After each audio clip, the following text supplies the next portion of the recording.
Zoals je kunt zien heb ik deze hele eerste rij gedaan. En dit is natuurlijk nog niet in een rondje vastgemaakt. Deze laatste draad van geel is nog nergens omheen geknoopt. En deze eerste draad van het paars is nog nergens omheen geknoopt. Die gaan uiteindelijk om elkaar geknoopt worden, net als deze. En als je dat doet, dan, kijk, dan komt het bij elkaar en dan krijg je een cirkel. Er zijn 2 redenen waarom ik dat nu even nog niet doe. Ten eerste, ik wilde eigenlijk een hoesje hebben waar ik mijn pen in kwijt kon. En als ik dit dubbel ga vouwen, dan past daar echt geen pen in. Dus ik ga nog eventjes een setje erbij maken van deze draden.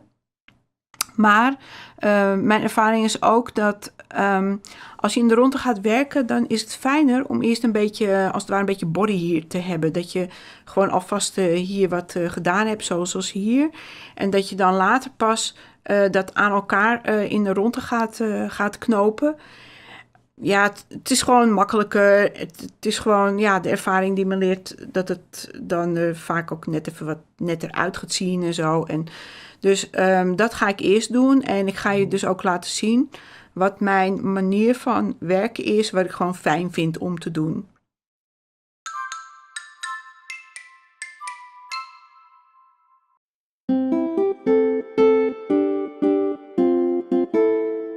Oké, voor de video, ik laat dat uithalen, dat laat ik even zitten nu. Ik wil je eerst even iets laten zien, hoe ik mijn knoopwerk aanpak.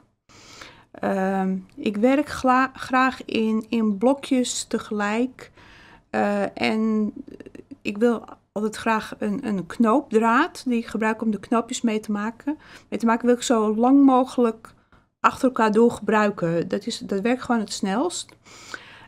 Je moet altijd wel heel goed opletten bij het werken in een cirkel van hoe je dat doet. En ik ga gewoon hier een stukje pakken. Ik ga bijvoorbeeld groen nemen. Dit is, de draden zitten nu in de goede volgorde. Ik zal dit stuk eventjes apart nemen. Eventjes de onderdraden eventjes weghalen, even zodat we even hierop kunnen focussen. Een klein beetje draaien. En we gaan gewoon beginnen met dit groene halve blokje. Eerst gaan we dit knoopje maken, daarna gaan we deze 2 maken, dan deze 3 en dan deze 4. Waarom doe ik dat? Omdat ik dan, hier kan ik dan 1 draad, oké, in dit geval is het maar 1 knoopje. En hier kun je met dezelfde draad, want die draad die loopt helemaal zo door. Dus dan kun je 2 knoopjes maken. En nou, gaan we gewoon eventjes, ga ik gewoon even laten zien. Oké, eerste knoopje. Dat is dus deze. Wordt een lichtgroen knoopje. En de draden gaan gewoon lekker simpel van die kant naar die kant. Van links naar rechts. Dat is je eerste knoopje.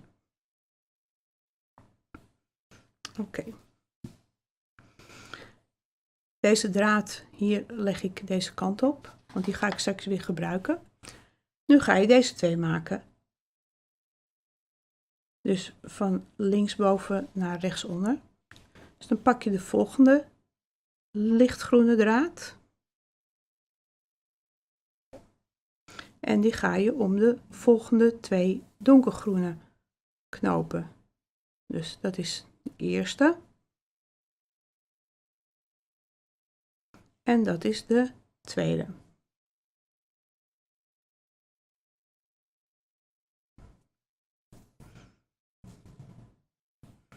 Vervolgens ga je deze maken. 1, 2, 3. Dus je pakt de volgende lichtgroene draad. En die ga je om de volgende 3 donkergroene draden doen. En zoals je kunt zien, kijk, ik pak nu dus die lichtgroene draad. En ik kan daar de hele tijd dus mee doorwerken. Dus 1,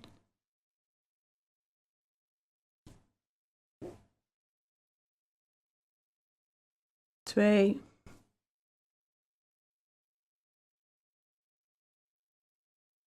3. Weet je, dat werkt gewoon fijn. Dat maakt dat je heel snel kunt werken. Oké, de laatste.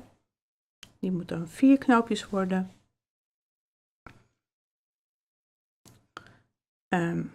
Zo, dus 1,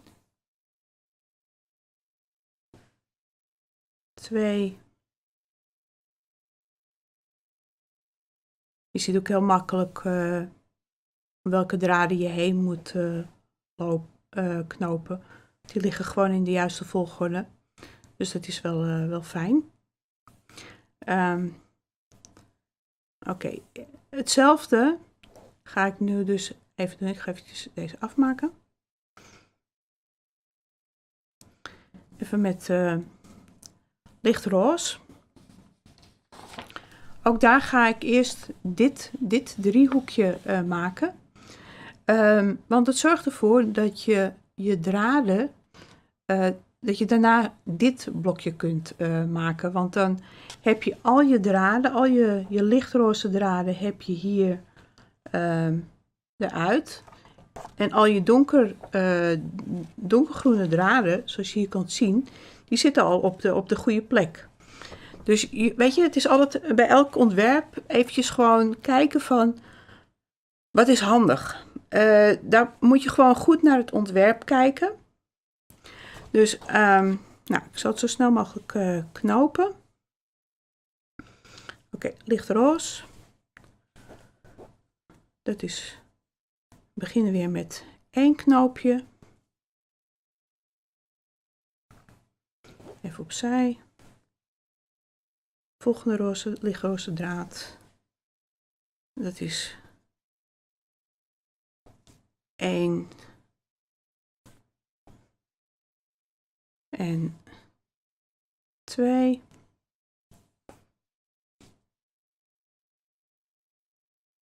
Ik ben er bijna. Volgende lichtroze draad. Je ziet wel hoe ontzettend simpel dit ontwerp eigenlijk is. Ik heb echt wel voor, wat dat betreft, voor hetere vuren gestaan met stuk ingewikkelde patroontjes. En dat is ook heel leuk hoor. Dit is echt even een lekker ontspannen klusje en echt een ontspannen ontwerpje. Het is gewoon fijn om te doen. Oké, 2, 3. En dan de laatste lichtroze.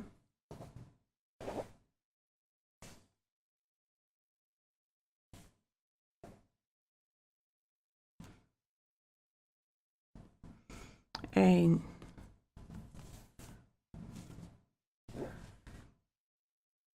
2. 3. Dit wordt 3.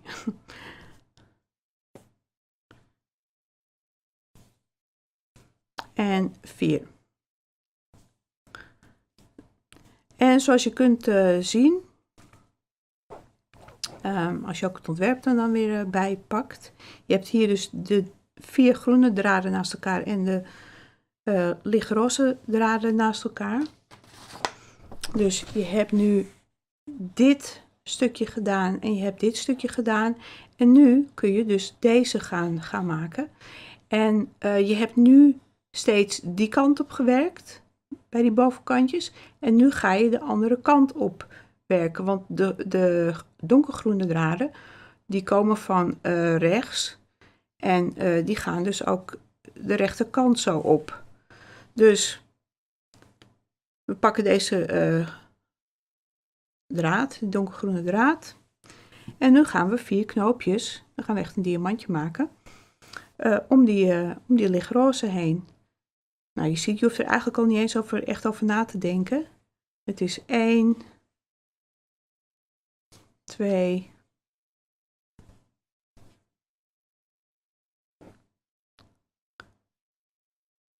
3,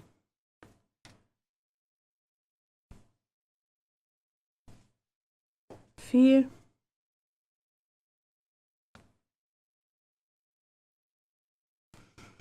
Oké, volgende. Oké, die moet even hier blijven nog. Volgende donkergroene draad. Nou ja, weet je, je ziet hoe snel het eigenlijk gaat. En ja, hoe simpel het eigenlijk is. Weet je, het is gewoon met zo'n tasje, het is best natuurlijk wel veel werk. Maar met een ontwerpje zoals dit, ja, ach, weet je kunt gewoon heerlijk onderuit zitten. Misschien een beetje televisie kijken als je dat prettig vindt. Of, weet je, het is gewoon lekker ontspannen. Oké, derde draad, derde donkergroene draad.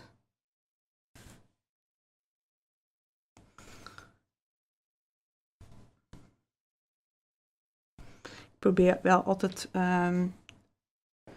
ja, die knoopjes redelijk strak te trekken. Je moet niet te strak trekken, maar je wilt wel dat, ja, dit niet gaat wijken.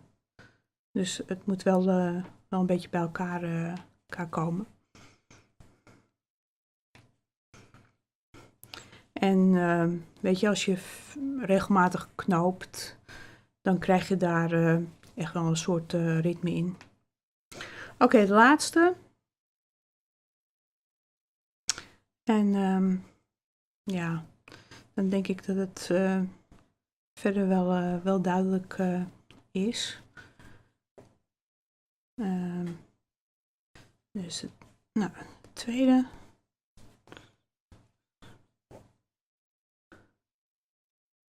Derde.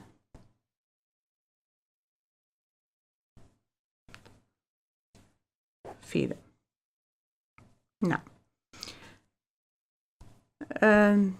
Weet je, vervolgens kun je hetzelfde doen met het blauwe randje eerst te maken. Zoals je hier, en dan deze erbij te nemen. Je kunt het rode randje maken en dan die gele. Waar je wel op moet letten. Op het moment dat je bij het paars komt, dan moet je eventjes goed onthouden dat je soms van richting moet veranderen. Hier zie je bijvoorbeeld hier op dit randje. Hier op dit randje, bij het puntje van het paars. Je krijgt een oranje draad hierin en je ziet dat die oranje draad er hier weer uitgaat. Dat is net als wat ik je liet zien bij die bovenrand, hoe je dat moet doen. Dus daar moet je even goed op letten. Dat je goed het ontwerp in de gaten houdt bij die zigzag. Maar voor de rest, het is vrij simpel. Dus let op die punten bij de zigzag van waar je van richting moet veranderen. En de rest wijzigt dan vanzelf. Oké, veel plezier en ja, ik zal je, als ik klaar ben of als ik hem ga sluiten, dan ga ik je nog even laten zien hoe ik dat dan doe. En hoe ik dan ook met die bovenrand draad een beetje omga, om dat af en toe te draaien en zo. Dus dat ga ik je nog wel laten zien later in een video. Oké, veel plezier.